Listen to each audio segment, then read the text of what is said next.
Harga bawang merah di Jakarta dan sejumlah daerah tembus Rp80.000 per kilogram.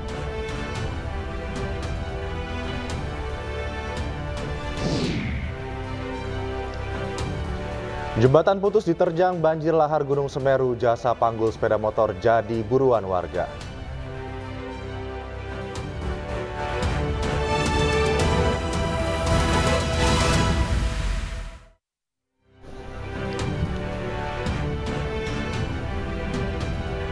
Halo, selamat siang pemirsa, apa kabar Anda hari ini? Senang sekali saya Aldi Hawari bersama rekan saya siang ini. Prisa Somodatu kembali hadir menemani Anda dalam iNews Siang. Selain 3 berita utama tadi, iNews Siang juga akan menyuguhkan beragam informasi penting lainnya.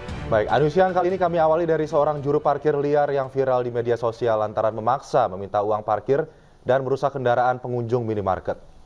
Pelaku melakukan pengerusakan karena kesal dilarang memungut parkir di lokasi.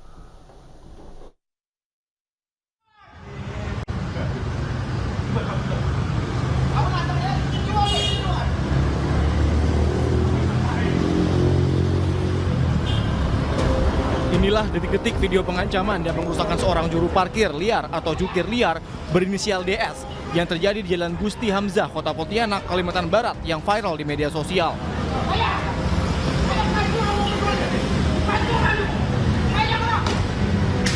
Di dalam video tersebut terlihat korban atau pengunjung minimarket yang cekcok dengan jukir tersebut lantaran korban merasa kendaraannya parkir secara gratis. Saya cari makan di sini, tahu nggak? Saya puasa, Pak ya. Bapak jangan mati-matikan mobil saya.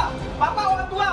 Ya, ingat. Tidak terima, sang jukir liar langsung melakukan pengerusakan terhadap mobil korban yang terparkir di depan minimarket.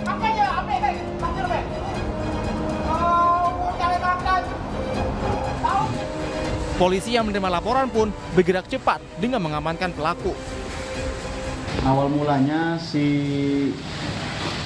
terlapor ini dia ada cekcok dengan salah satu petugas di Alfamart. Jadi petugas Alfamart itu dia yang bertugas untuk mengamankan parkir dari Alfamart, sehingga petugas Alfamart bilang bahwa kalau sudah parkir di Alfamart itu tidak perlu membayar.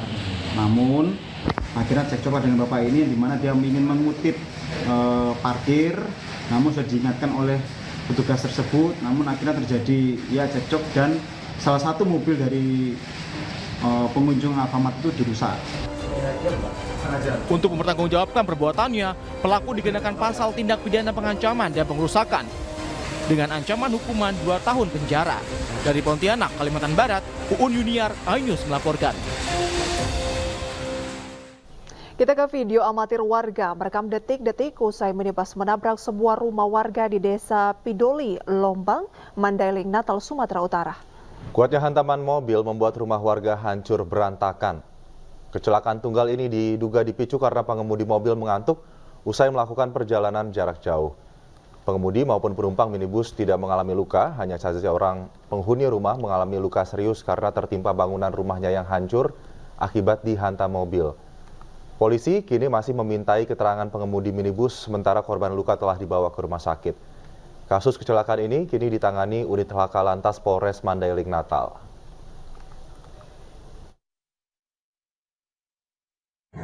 Sampai di sini mengantuk dia. Masuk ke rumah ini langsung nabrak gitu. Ada tangan langsung ke rumah, bukan ada apa-apa di situ. Ada korban, Bang? Nggak ada, cuma luka-luka. Luka-luka ya. Supir dan orang rumah. Diduga mengalami kelelahan sehingga hilang konsentrasi dan menabrak rumah. Pengemudi mobil Sigra setelah kami wawancarai bersedia untuk menanggung-jawabi. Ya, selanjutnya pemirsa, diduga akibat persaingan usaha, satu unit mobil perusahaan jasa titipan di Sungai Panas Batam dibakar oleh orang tak dikenal.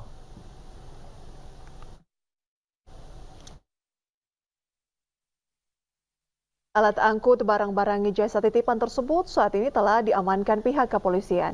Kondisi mobil terbakar hingga 90% di bagian depan dan telah diberi garis polisi. Dalam laporan korban, mobil yang terparkir di halaman perusahaan terbakar pada pukul 4 pagi. Saat ini penyidik Polresta Balerang telah meminta keterangan 5 orang saksi dan juga memeriksa sejumlah CCTV di lokasi kejadian.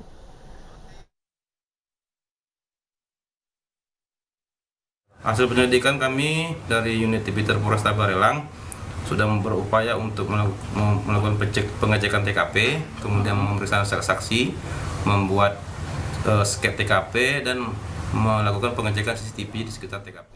Akibat remblong, truk kontainer bermuatan koil menghantam truk kontainer bermuatan kosong di Jalan Lodan Raya Ancol, Pademangan, Jakarta Utara. Akibat kecelakaan tersebut, arus lalu lintas dari arah Pluit menuju Ancol dan sebaliknya sempat macet total.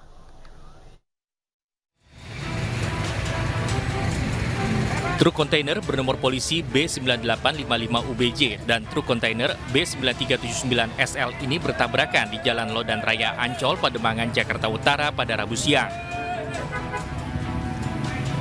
Truk kontainer berwarna hijau ini mengalami kerusakan parah di bagian depan kendaraannya. Sedangkan truk kontainer yang berwarna hitam mengalami kerusakan parah di bagian samping depan kendaraannya. Menurut keterangan sopir truk kontainer berwarna hijau, saat dia mengemudikan kendaraannya dari arah Pluit menuju Ancol, tiba-tiba remnya blong saat melaju di turunan jalan hingga menabrak truk kontainer yang berwarna hitam yang melaju dari arah sebaliknya. Itu remnya ngeblong, Bang? Iya, ngeblong. Sama motor berat. Oh, emang sebelumnya nggak diperiksa, Bang, sebelum jalan? Ya, mobilnya sehat remnya. Tadi sehat? Ya. Tiba-tiba ngeblong? Ya mau ke arah kanan ke sana. Ya tiba-tiba itu datang kenceng. Kenceng? Ya. Oh, dia ngebut? Kata ya namanya belum rem kan? Ngebut. Hancur itu, nggak bisa dibawa. Nggak bisa jalan sama sekali? Nggak bisa.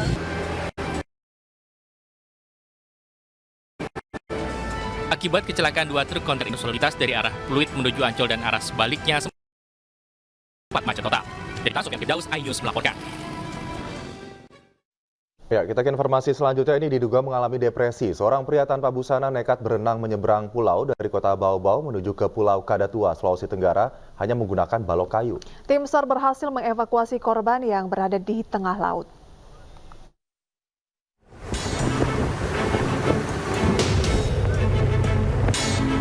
Diduga alami depresi, seorang pria tanpa busana nekat berenang menyeberang pulau dari kota Baobau menuju Pulau Kadatua, Sulawesi Tenggara menggunakan balok kayu. Korban warga Raha, Kabupaten Muna itu dievakuasi oleh tim SAR di tengah laut antara kedua pulau. Awalnya korban ditemukan seorang nelayan di tengah laut dengan berpegangan pada sebuah batang pohon. Namun korban menolak dievakuasi nelayan. Karena dianggap membahayakan nyawa korban, peristiwa ini langsung dilaporkan ke anggota Babin Kamtibnas, Kelurahan Sula, dan langsung diteruskan ke Pos SAR Baobau. Masyarakat Sula meminta kami untuk melakukan evakuasi, dan atas perintah Kasih Operasi Kendari kami langsung melakukan evakuasi bersama dengan Babinsa dan Babin Kamtibmas Sula menuju LKP. Alhamdulillah korban kooperatif dan mau diberikan bantuan evakuasi. Usai dievakuasi ke darat, korban kemudian dibawa ke dinas sosial setempat untuk ditangani. Dari kota Baobau, Sulawesi Tenggara, Andi Eba, iNews melaporkan.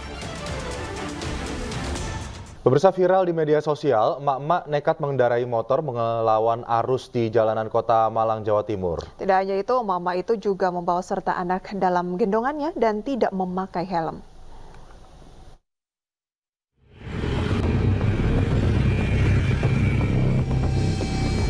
Dalam video yang direkam warganet dan kemudian viral di media sosial ini, terlihat seorang emak-emak mengendarai sepeda motor tanpa mengenakan helm melawan arus lalu lintas di Jalan Ahmad Yani, Kota Malang, Jawa Timur. Emak-emak yang mengendarai motor sambil membawa anak dalam gendongan tersebut terlihat santai, meski motor yang dikendarainya mepet dengan kendaraan yang melintas sebaliknya. Aksi ini tentu tidak patut ditiru. Tidak hanya membahayakan diri dan anaknya sendiri, juga pengendara lainnya. Menanggapi viralnya video, Kasat Lantas Polresta Malang Kota, Kompol Aristianto Budi Sutrisno mengatakan, polisi sudah melakukan penyelidikan terkait identitas pengendara. Dari beberapa media sosial yang menginformasikan bahwa adanya pengendara yang tidak tertib dalam berlalu lintas, tidak menggunakan helm, dan juga melawan arus lalu lintas. Ini sangat disayangkan karena dapat membahayakan pengguna jalan itu sendiri maupun orang lain. Kemarin sudah dilakukan penyelidikan oleh Kasubnit Turjawali, dan saat ini masih didalami lebih lanjut untuk dapat diberikan himbauan dan juga teguran kepada yang bersangkutan. Warga diimbau bijak dan patuh dalam berkendara, baik ada maupun tidak ada petugas kepolisian yang mengawasi. Dari Malang, Jawa Timur, Dedi Irwansyah, iNews melaporkan. Sementara seorang emak-emak nekat mencuri dompet yang tertinggal di motor yang tengah parkir di sebuah toko. Ya, aksi pencurian di Boyolali, Jawa Tengah ini viral setelah korban menyebarkan video rekaman CCTV milik toko ke media sosial.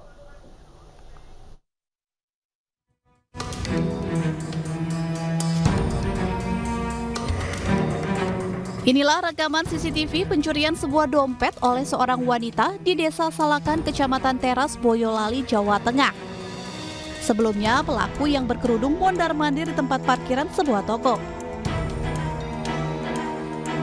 Ketika pengunjung lain lengah, pelaku dengan cepat mengambil dompet yang tertinggal di sepeda motor milik orang lain. Agar tidak mencurigakan, dompet disimpan di bawah jok motor dan pelaku kabur. Pencurian terungkap saat korban menanyakan rekaman CCTV kepada karyawan toko.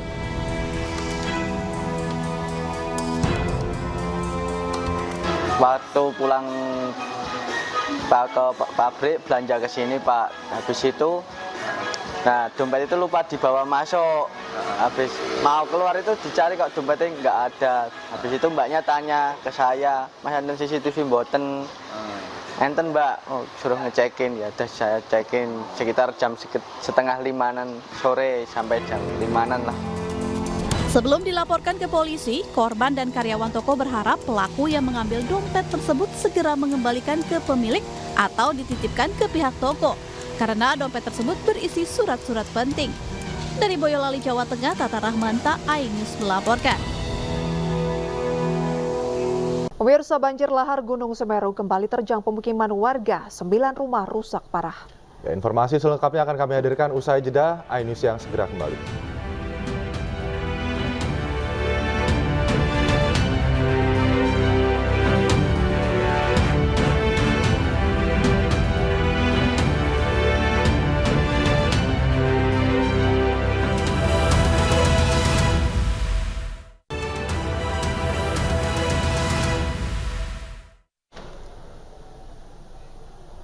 Kembali di iNews Siang, pemirsa, kita ke informasi selanjutnya. Banjir lahar Gunung Semeru kembali menerjang pemukiman warga di Desa Klopo Sawit, Lumajang, Jawa Timur. Akibatnya 9 rumah warga rusak tertimbun material banjir.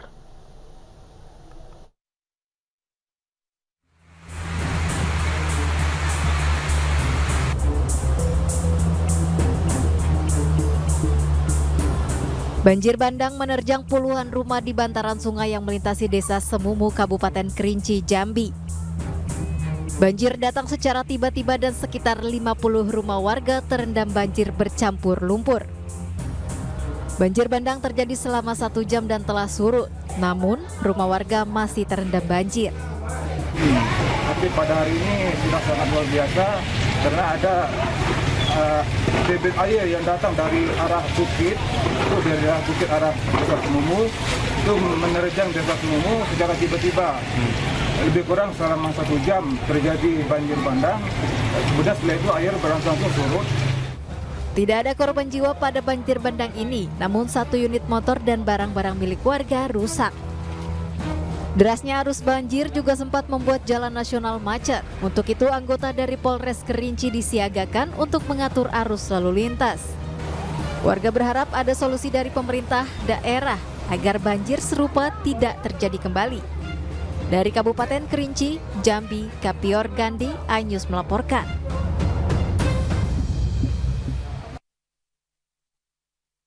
Ya, kami mohon maaf pemirsa, informasi yang baru saja Anda saksikan adalah informasi terkait hujan deras yang mengakibatkan banjir bandang di Kabupaten Kerinci, Jambi. Kita akan ke informasi selanjutnya dari Gunung Semeru.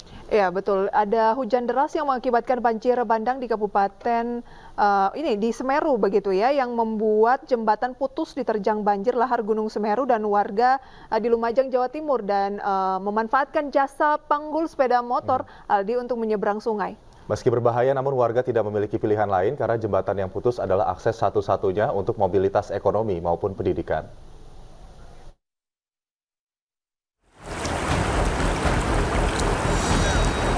Satu persatu sepeda motor ini dipanggul oleh relawan untuk menyeberangi jalur aliran lahar Sungai Regoyo di Desa Gondoruso, Kecamatan Pasirian, Lumajang.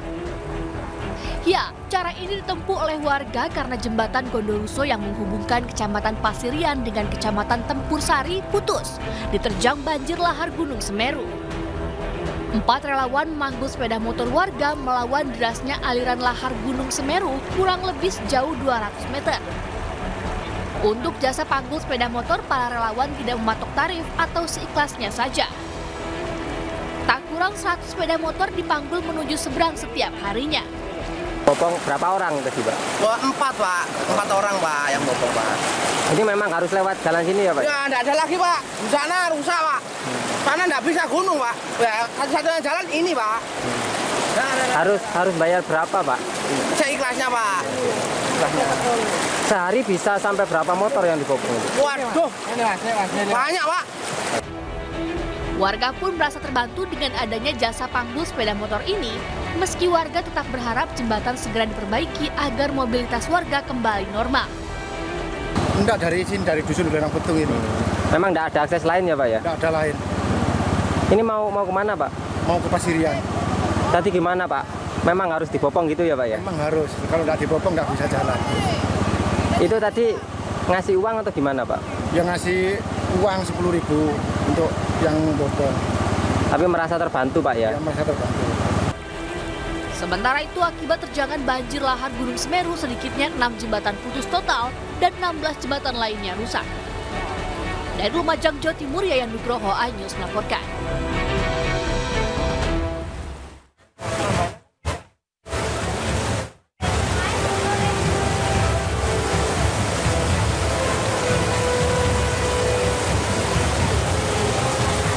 Aliran lahar Gunung Semeru menerjang pemukiman warga di Desa Klopo Sawit, Kecamatan Candipuro, Lumajang, Jawa Timur.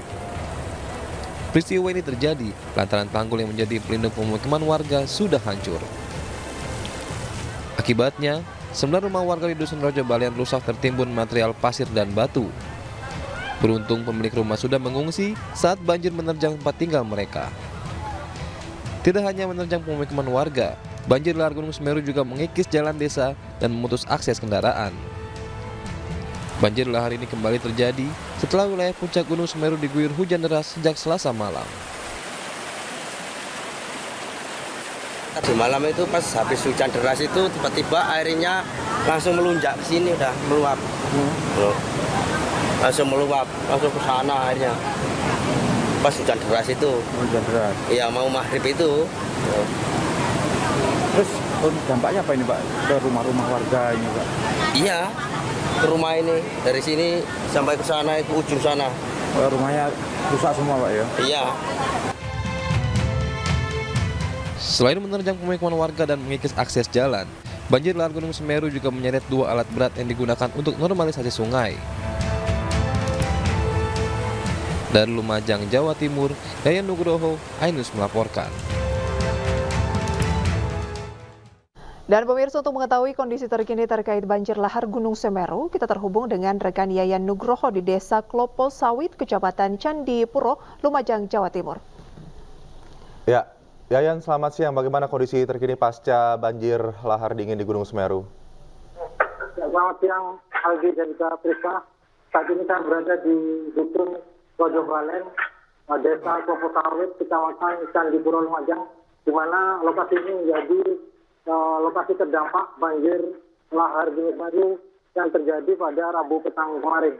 Nah, pemirsa, saya akan memperlihatkan kondisi terkini dari Dusun Rojo Balen ini. Di visual Anda terlihat ini adalah tanggul yang jebol akibat terjangan banjir lahar Gunung Semeru pada Rabu petang kemarin. Akibat jebolnya tanggul ini, aliran lahar Semeru kemudian menerjang pemukiman warga di Dusun Rojo Balen ini. Ada setidaknya 12 rumah yang terdampak, namun 4 rumah mengalami kerusakan parah karena tertimbun material banjir berupa pasir dan juga batu. Nah, saat ini tugas dari Dinas PUPR dan juga TNI Polri sedang membersihkan material banjir yang menutupi jalan desa di dusun Wajo Balen ini. Aldi. Ya, Yayan, saat ini jika kerusakan lumayan parah nampaknya dari gambar yang kita sama-sama saksikan, bagaimana kemudian bantuan dari pihak-pihak terkait untuk perbaikan rumah warga maupun untuk warga memenuhi kebutuhan sehari-hari di sana? Ya, untuk perbaikan rumah warga sendiri memang akan segera dilakukan. Untuk saat ini petugas masih membersihkan material banjir agar material bangunan bisa mendekat dan bisa melakukan perbaikan rumah di dusun Wajo Balen ini. Baik, Yayan, lantas bagaimana dengan warga yang rumahnya mengalami kerusakan begitu ya? Apakah dilakukan evakuasi terlebih dahulu, mengungsi atau seperti apa? Untuk warga yang terdampak banjir yang kemarin memang sudah mengungsi secara mandiri ke rumah kerabat atau saudara yang lokasinya jauh dari aliran lahar ini. Baik Yayan Nugroho, kami akan update terus bagaimana informasi terkini dari banjir lahar di Gunung Semeru. Untuk sementara terima kasih Yayan Nugroho melaporkan dari kawasan Gunung Semeru. Selamat bertugas. Kita ke informasi lainnya, pemirsa. Ada turap setinggi 10 meter dengan panjang 20 meter longsor mengakibatkan 3 rumah kontrakan ambruk tergerus longsor. 1 diantaranya habis tak tersisa.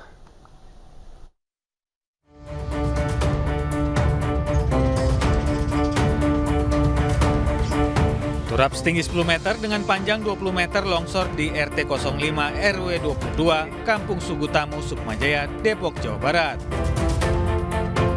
Longsor menggerus pondasi bangunan 3 rumah kontrakan hingga mengakibatkan 1 bangunan habis tergerus longsor dan 2 bangunan rumah kontrakan lainnya habis di bagian dapur dan kamar mandi.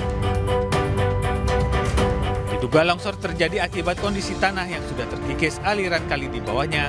Terlebih curah hujan cukup tinggi membuat volume air kali naik dan deras. Salah satu penghuni kontrakan mengaku longsor terjadi secara tiba-tiba, namun sebelumnya sempat ada getaran pada rumah dan bunyi yang cukup keras. Pemilik kontrakan mengaku sudah memperingatkan seluruh penghuni kontrakan setelah melihat adanya retakan pada dinding rumah kontrakan yang paling depan. Ada bunyi gitu, agak langsung breg, enggak itu lagi. Tapi sempat kedengaran bunyi dulu gitu? Iya. Langsung keluar, Bu? Langsung saya mandi di sini, terus ngambil baju, sampai saya langsung lari. Sebelumnya itu kita sudah bilang sama yang kontrak, kita suruh pindah rumah, tapi belum mau. Hingga kemarin sore itu sekitar jam 3 saya kesini bilangin lagi. Akhirnya yang di pinggir-pinggir itu kabel kita potong. Guna menghindari longsor susulan, pihak kepolisian yang datang ke lokasi langsung memasang garis polisi di sekitar bangunan.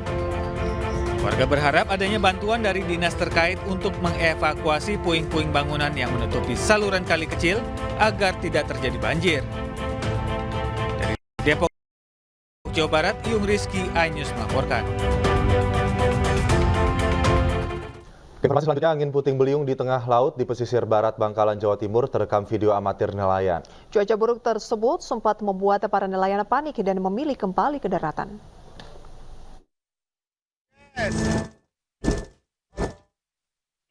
Angin puting beliung muncul di Selat Madura, tepatnya di pesisir barat Bangkalan, Jawa Timur.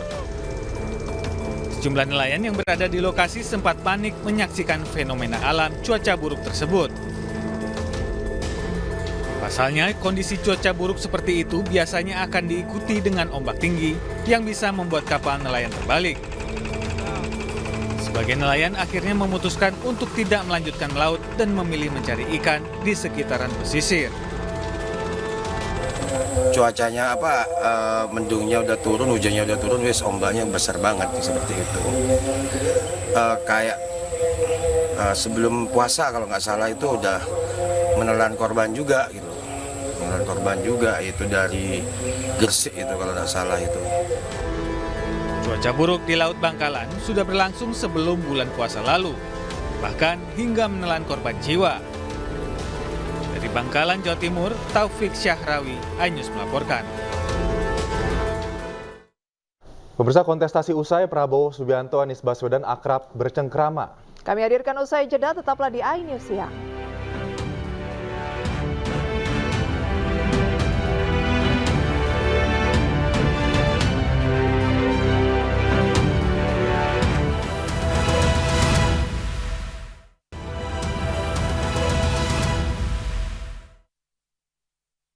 Terima kasih pemirsa, Anda kembali bersama kami. Pasangan Prabowo Subianto Gibran Raka Buming Raka resmi ditetapkan sebagai Presiden dan Wakil Presiden terpilih periode 2024-2029. Penetapan ini dilakukan di Gedung KPU RI Jakarta pada Rabu siang kemarin.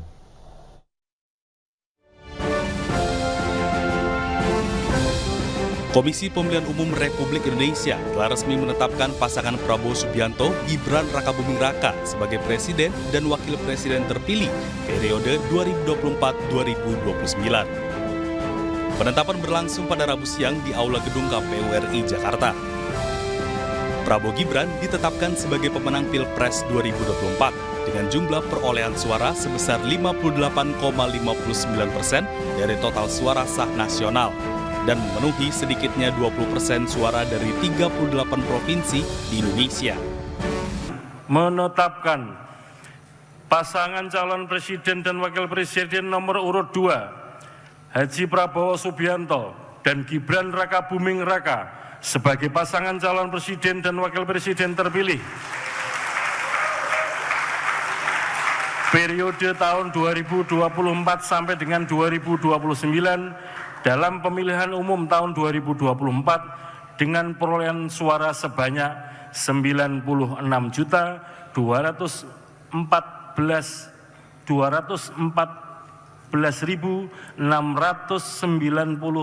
suara atau 58,59% dari total suara sah nasional dan memenuhi sedikitnya 20% suara di setiap provinsi yang tersebar di 38 provinsi dari 38 provinsi di Indonesia. Usai ditetapkan sebagai Presiden terpilih, Prabowo mengucapkan terima kasih kepada seluruh rakyat Indonesia. Bersama Gibran, Prabowo berjanji akan melakukan yang terbaik untuk kesejahteraan Indonesia. Tim Liputan iNews melaporkan.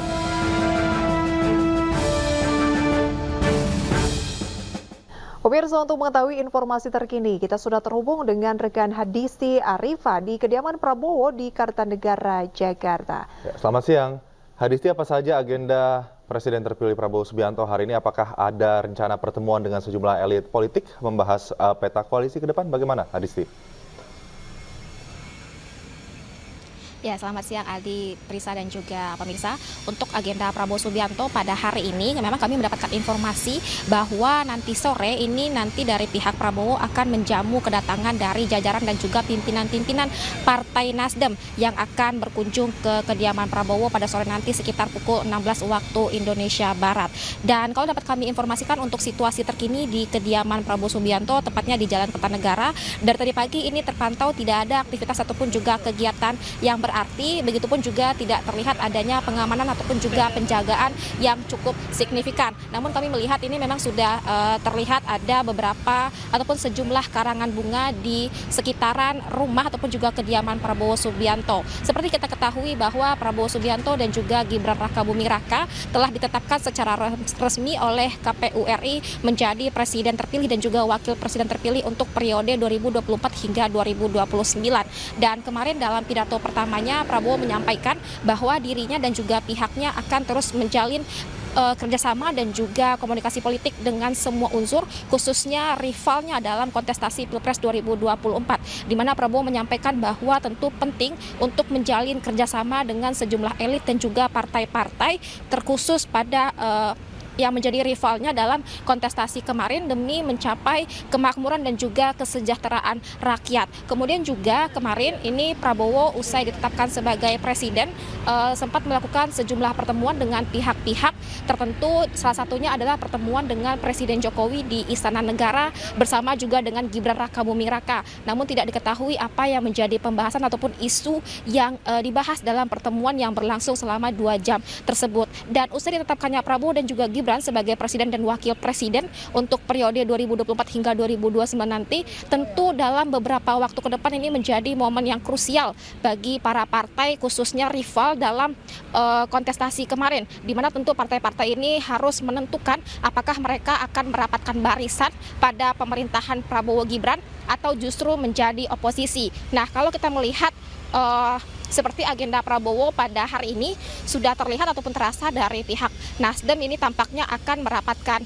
diri pada pemerintahan Prabowo Gibran, di mana memang untuk pertemuan nantinya ini merupakan pertemuan lanjutan, di mana sebelumnya Prabowo juga sudah pernah datang ke Nasdem begitu, sehingga ini merupakan bentuk pertemuan kedua ataupun lanjutan yang tentunya akan membahas apakah nantinya kedua partai ini akan berkoalisi dalam pemerintahan Prabowo Gibran. Kemudian juga kemarin ini Prabowo juga sempat mendatangi PKB yang memang dari PKB sendiri ini menyampaikan bahwa mereka ingin bekerja sama dan menjalin nantinya untuk pemerintahan Prabowo Gibran secara bersama, dan tentu hal ini juga disambut baik oleh Prabowo sendiri untuk menjalin rekonsiliasi dalam pemerintahannya nanti. Begitu Aldi, Prisa. Rekan DC, terima kasih atas laporan Anda. Kita tunggu update pertemuan antara Presiden terpilih Prabowo dengan Nasdem, begitu ya. Selamat bertugas kembali. Oke, selanjutnya pemirsa, ini ada momen hangat yang terjadi dalam penetapan pasangan Prabowo Subianto dan Gibran Raka Buming Raka menjadi presiden dan wakil presiden terpilih di Pilpres 2024 oleh Komisi Pemilihan Umum kemarin. Kita simak informasi selengkapnya berikut ini.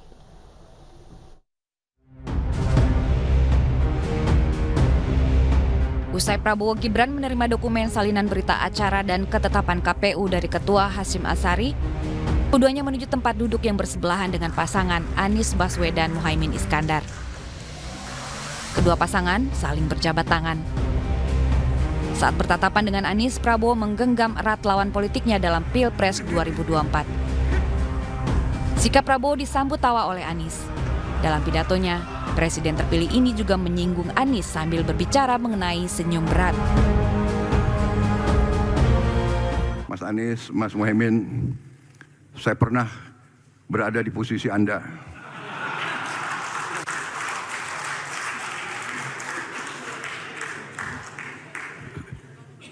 Saya tahu senyuman Anda berat sekali itu.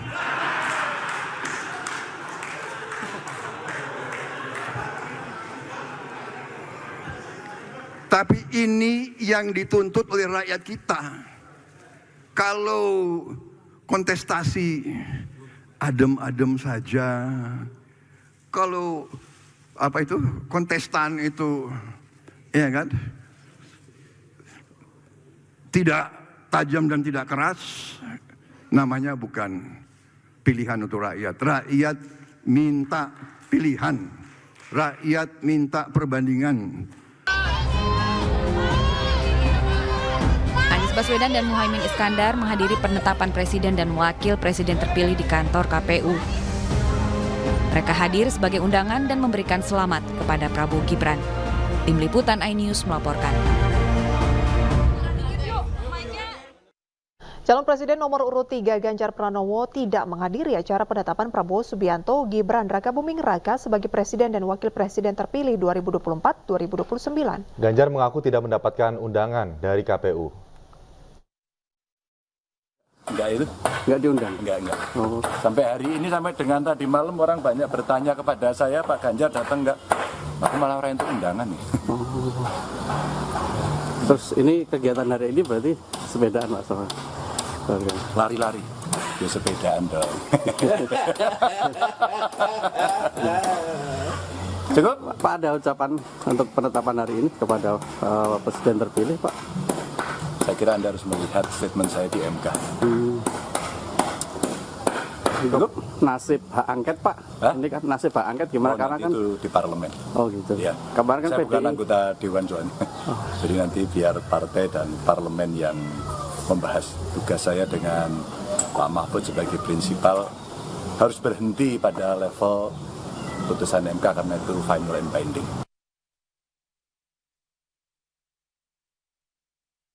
Sementara Cawapres nomor urut 3 Mahfud MD memberikan selamat kepada Presiden dan Wakil Presiden terpilih 2024-2029 Prabowo Subianto Gibran Rakabuming Raka. Mahfud juga memberikan klarifikasi atas ketidakhadirannya ke acara penetapan Presiden dan Wapres terpilih di KPU. Banyak yang bertanya kok Pak Mahfud tidak hadir di KPU saat rapat penetapan Presiden dan Wakil Presiden terpilih. Ya, saya menyesal juga tidak bisa hadir, tetapi saya tidak tahu kalau ada undangan. Baru setengah jam sebelum acara dimulai itu ada pemberitahuan lewat telepon, ini Bapak ke KPU enggak ada apa, saya bilang. Ya, terus diberitahu acara penetapan. Jadi waktunya tidak ngejar, jadi saya tidak tahu kalau ada undangan. Meski begitu tidak mengurangi rasa hormat saya mengucapkan selamat kepada Pak Prabowo dan Mas Gibran yang telah ditetapkan sebagai Presiden dan Wakil Presiden periode 2024 sampai 2029. Selamat bertugas.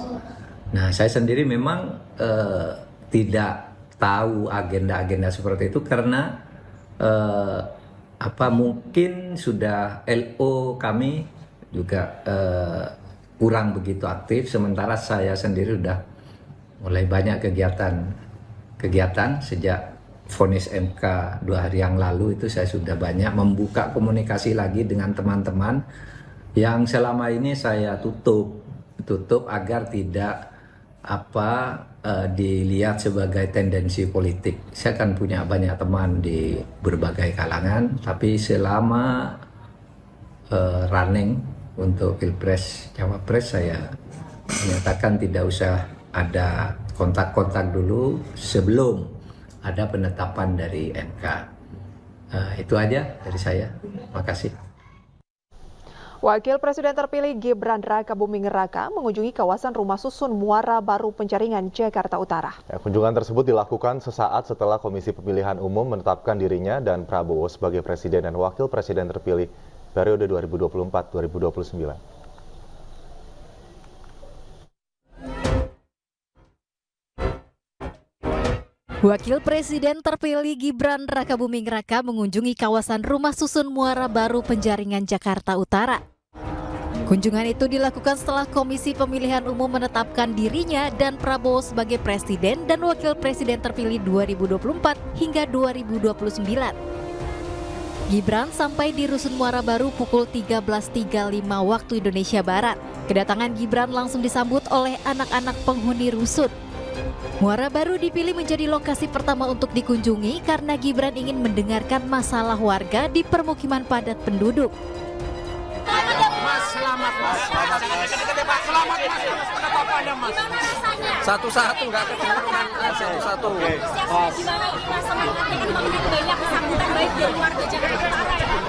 Ya, sekali lagi terima kasih untuk warga Muara Baru terutama ya. Kita setelah selesai acara dari KPU langsung ke sini untuk meninjau keadaan rusun yang ada di sini. Kami memang mendengar sebelum ke sini banyak sekali keluhan-keluhan ya terkait pemukiman yang ada di sini ya. Kita pengen melihat kondisinya secara langsung, sekalian bagi susu untuk anak-anak juga. Ada yang menarik saat Gibran berkunjung ke Rusun Muara Baru. Gibran dipeluk oleh warga Muara Baru. Kejadian ini pun membuat ajudan dan pihak keamanan sampai menarik dan memiting warga tersebut. Dalam kesempatan ini, Gibran juga memberikan susu gratis kepada warga dan berbincang bersama anak-anak Rusun Muara Baru. Tim Liputan iNews melaporkan.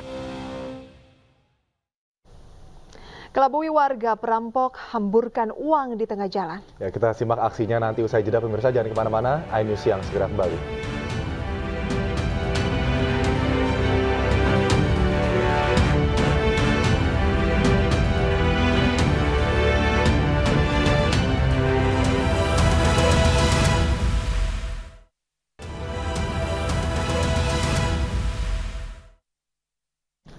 Terima kasih Anda kembali di iNews Siang. Pemirsa, kita ke informasi berikutnya. Seorang wanita yang berprofesi sebagai sales mobil terlibat adu mulut dengan petugas Dishub Makassar. Hal ini terjadi saat mobil sang sales akan digembok petugas karena kedapatan parkir di bahu jalan.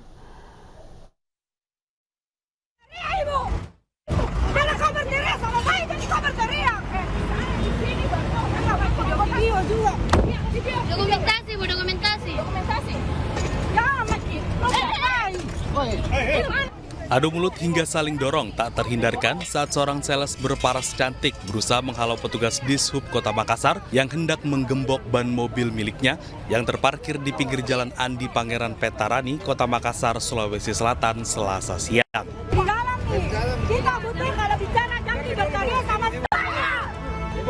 Tak hanya membentak petugas, sang sales bahkan berusaha merebut gembok dari petugas. Meski demikian, usai bersih tenggang, petugas Dishub kembali menggembok kendaraan milik sales bersama sejumlah mobil lainnya yang terparkir di bahu jalan. Begitu kita gembok, kita cari orangnya tidak ada.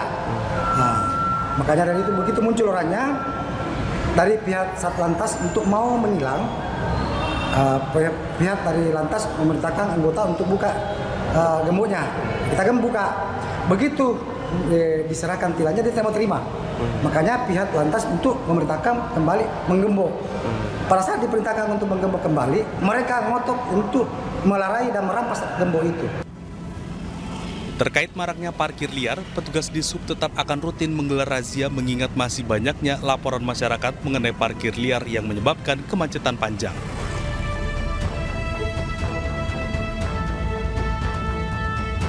Ya, perampokan dengan modus pecah kaca mobil juga terjadi di Kabupaten Muaro Jambi, Provinsi Jambi. Pelaku sengaja menyebar uang hasil perampokan di tengah jalan untuk mengelabui warga.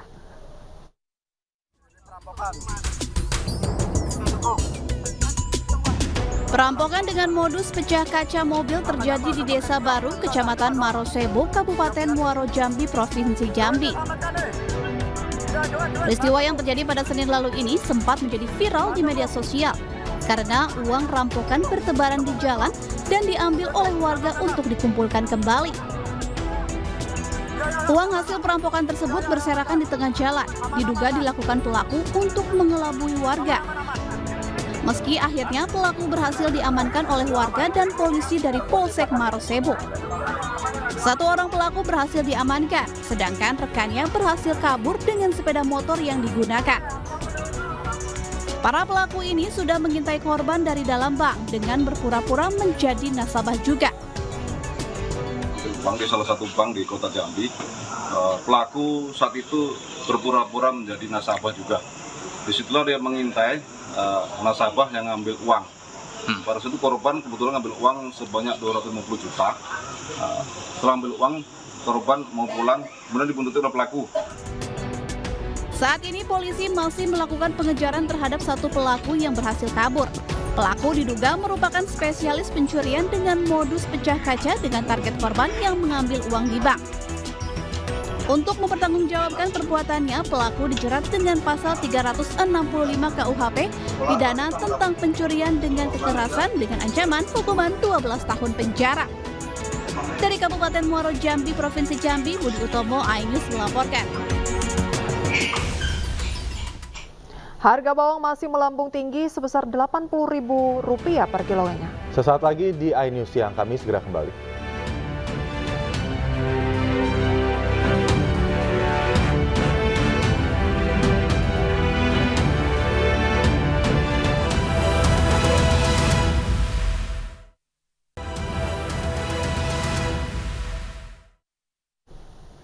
Kembali di iNews Siang, pemirsa, pasca Hari Raya Idul Fitri, harga bawang merah dan bawang putih di sejumlah pasar tradisional di Boyolali, Jawa Tengah terus meroket.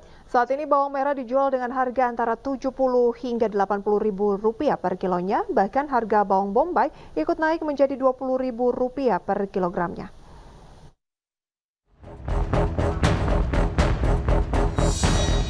Sudah lebih dari sepekan terakhir, harga bawang merah dan bawang putih di pasar kota Boyolali, Jawa Tengah terus meroket. Sebelumnya harga bawang merah hanya di kisaran Rp40.000 per kilogram. Namun pasca lebaran harga bawang merah meroket menjadi Rp70.000 hingga Rp80.000 per kilogram. Sementara untuk harga bawang putih yang dulunya hanya Rp35.000 per kilogram saat ini dijual dengan harga Rp60.000 per kilogram. Selain bawang merah dan bawang putih, kenaikan harga juga terjadi pada bawang bombay yang sebelumnya Rp30.000 per kilogram saat ini menjadi Rp50.000 per kilogram. Ya kalau bisa ya jangan naiknya banyak-banyak ya. Ya naiknya sedikit, syukur nggak naik. Syukur ya, iya. Keberatan nggak? Ya keberatan sebenarnya, iya. Terus itu rutin beli setengah kilo sekilo gitu? Ya kalau beli cuma setengah kilo aja. Iya. Tidak hanya Boyolali, harga bawang merah di sejumlah pasar daerah di Kabupaten Sleman, Yogyakarta juga merangkak naik. Di Pasar Prambanan, harga bawang merah menembus Rp60.000 per kilogram, setelah sebelumnya harga Rp30.000 per kilogram. Tidak hanya bawang merah, harga bawang putih pun juga ikut merangkak naik menjadi Rp46.000 per kilogram dari sebelumnya hanya Rp40.000 per kilo. Faktor cuaca dan gagal panen menjadi penyebab minimnya pasokan bawang merah hingga harga menjulang tinggi. Kenaikannya drastis mas, 2 kali lipat. Itu sebelum lebaran itu 30, terus naik lagi, nyampe sekarang 60.000. Terus dampak ke penjualannya gimana Ibu ini? Karena kenaikannya? Langsung turun drastis. Iya biasanya kalau pada ngambil itu setengah kilo, paling sekarang ngambil 1/4, apa minta 1 ot gitu. Imbas dari kenaikan harga, banyak pembeli akhirnya mengurangi jumlah pembelian. Dari Boyolali, Jawa Tengah dan Sleman, Yogyakarta, Tata Rahmanta, Galuh Wisma, iNews melaporkan. Harga bawang merah di Kota Tegal, Jawa Tengah terus mengalami kenaikan. Harga bawang merah kini menembus Rp70.000 per kilogramnya. Ya, selain bawang merah, komoditas sayur mayur yang mengalami kenaikan adalah tomat dan kol. Pantauan di Pasar Bandung, Kecamatan Tegal Selatan, Kota Tegal, harga bawang merah kualitas biasa merangkak naik dari Rp53.000 menjadi Rp60.000 per kilogram. Sedangkan bawang merah untuk kualitas premium naik dari Rp60.000 menjadi Rp70.000 per kilogram. Selain bawang merah, harga komoditas lain yang tak kunjung turun, yakni tomat dan kentang.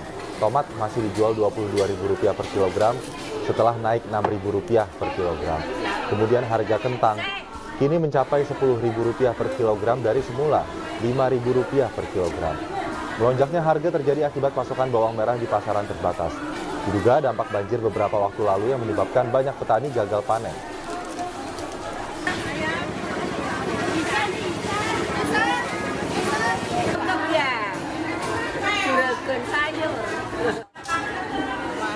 Yang jelas naik ya, soalnya banyak petani yang nggak di sawah sih. Ya sayur-sayur, terutama bawang harganya naik banget. Paling besarnya 70 harga bawang, kalau yang sedang 60-an. Ya, begitu pula harga bawang merah di DKI Jakarta yang sudah tembus di angka Rp80.000 per kilogramnya. Artinya sudah naik lebih dari 100% dibandingkan harga sebelumnya yang hanya Rp35.000 per kilogram. Di Pasar Tradisional Johara Baru, Jakarta Pusat, harga bawang merah bahkan mencapai Rp80.000 per kilogram. Stabilitas harga semua jenis bawang mulai goyah sejak bulan Ramadan hingga saat ini. Mulai dari bawang merah, bawang putih, dan bawang bombay naik secara signifikan. Dari sebelum Ramadan, harga bawang merah mencapai Rp40.000 per kilogramnya dan memasuki bulan Ramadan mencapai Rp60.000 per kilogramnya dan saat ini kembali menanjak di harga Rp80.000 per kilogramnya. Sedangkan bawang putih dari harga Rp40.000 per kilogram saat ini naik menjadi Rp70.000 per kilogram. Harga bawang menjulang tinggi karena kegagalan panen di beberapa wilayah termasuk Brebes sebagai pemasok bawang di Pasar Johara Baru, Jakarta Pusat. Pemerintah meyakini harga bawang akan kembali normal dalam sebulan ke depan karena akan terjadi oversupply.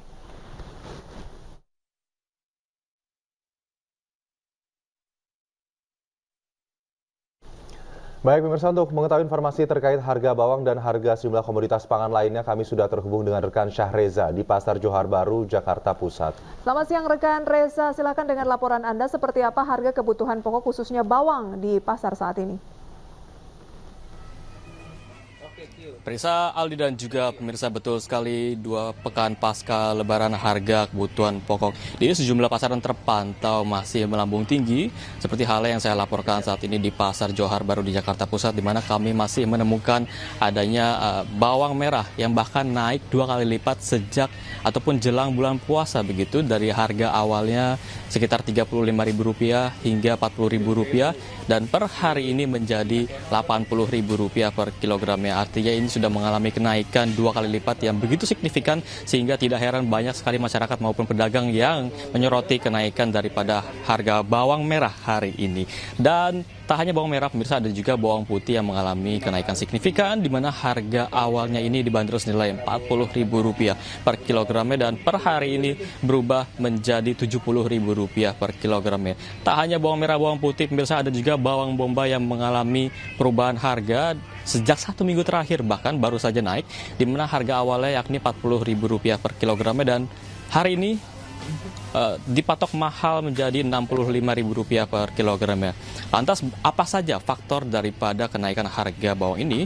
Dari penelusuran kami bahwasanya faktor daripada kenaikan jenis bawang ini ataupun bawang merah, bawang putih dan juga bawang bombay disebabkan karena adanya faktor cuaca yang menyebabkan gagal panen di berbagai wilayah sentra produksi, sehingga ini menyebabkan stok daripada di pasar induk menipis dan berpengaruh terhadap para pengecer, salah satunya di Pasar Johar Baru tempat saya melaporkan saat ini. Namun Anda tidak perlu khawatir pemirsa, karena Bappenas sendiri ini memprediksi bahwa nantinya 30 hari hingga 40 hari ke depan akan terjadi normal kembali untuk khususnya harga bawang, mengingat nantinya Bappenas akan mengambil tindakan seperti akan mengambil bawang merah yang oversupply di luar sentra produksi di daerah Jawa, salah satunya adalah di Sumatera, untuk melancarkan distribusi logistik yang nantinya akan dikerahkan bawang merah tersebut ke wilayah Pasar Keramat Jati. Namun terlepas dari itu, masyarakat tetap berharap agar komoditas pangan tetap bisa kembali ke harga awal sehingga masyarakat bisa terpenuhi kebutuhannya seperti sedia kala. Sementara itu, Prisa dan Aldi. Baik, Syahreza Zanski melaporkan dari Pasar Johar Baru, Jakarta. Terima kasih atas laporan Anda. Selamat bertugas kembali. Ya, kita ke informasi berikutnya pemirsa. Bagi Anda yang suka dengan wisata alam, boleh nih menjajal salah satu lokasi wisata unik di Kabupaten Bener Meriah, Provinsi Aceh, Aldi. Ya, di sana selain bisa merasakan sensasi sejuknya alam khas dataran tinggi, pengunjung juga akan dimanjakan dengan suasana alam yang asri sambil bermain di aliran sungai yang sangat jernih.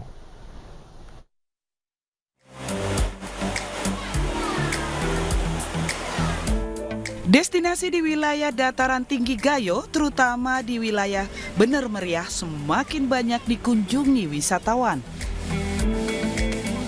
Sejuk dan alami, itulah kesan pertama yang dirasakan jika berkunjung ke lokasi wisata yang berada di Desa Blang Tampu, Kecamatan Bukit, Bener Meriah. Destinasi Argo Wisata ini tidak hanya menawarkan sensasi suhu dingin khas dataran tinggi, tetapi juga memanjakan mata dengan panorama alam yang mempesona. Dengan harga tiket masuk hanya Rp5.000 per orang, Anda akan mulai dengan menapaki jalan yang diapit pohon pinus panjang 300 meter sebelum sampai ke lokasi wisata. Bagi pengunjung yang datang ke sini tidak hanya dimanjakan dengan keindahan alam, tetapi juga disuguhkan dengan konsep camping ground yang unik. Ketika tiba di lokasi, pengunjung akan disambut dengan puluhan tenda yang terpasang rapi di tepian sungai. Tenda-tenda ini dilengkapi dengan fasilitas mulai dari peralatan memasak, penerangan hingga matras dan selimut tidur. Dengan kapasitas maksimal untuk 4 orang dewasa, camping ground di Pentago Garden menjadi pilihan ideal bagi keluarga yang ingin menghabiskan akhir pekan bersama.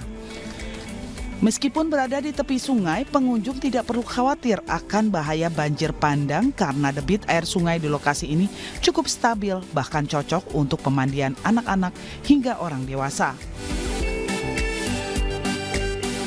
Sementara pengelola wisata mengatakan awalnya kebun ini digunakan untuk menanam pohon endemik untuk kelestarian hutan, kemudian berkembang menjadi lokasi wisata.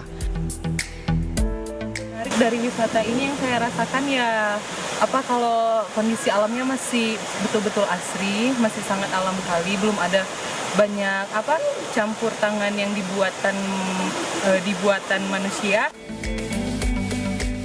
Dengan segala keunikan dan keindahannya, Pentago Garden tidak hanya menjadi destinasi wisata yang menarik untuk dinikmati, tetapi juga memberikan pengalaman camping yang tak terlupakan bagi para pengunjungnya. Dari Kabupaten Benar Meriah Aceh, Yusradi, iNews melaporkan. Pemirsa, memeriahkan perayaan ulang tahun salah satu dewa, ratusan warga etnis Tionghoa tumpah ruah di sebuah kelenteng di Kabupaten Bogor, Jawa Barat. Ya, dalam acara tersebut warga mengikuti tradisi injak kebara dan juga mandi minyak panas sebagai bentuk penyucian diri dari hal-hal negatif.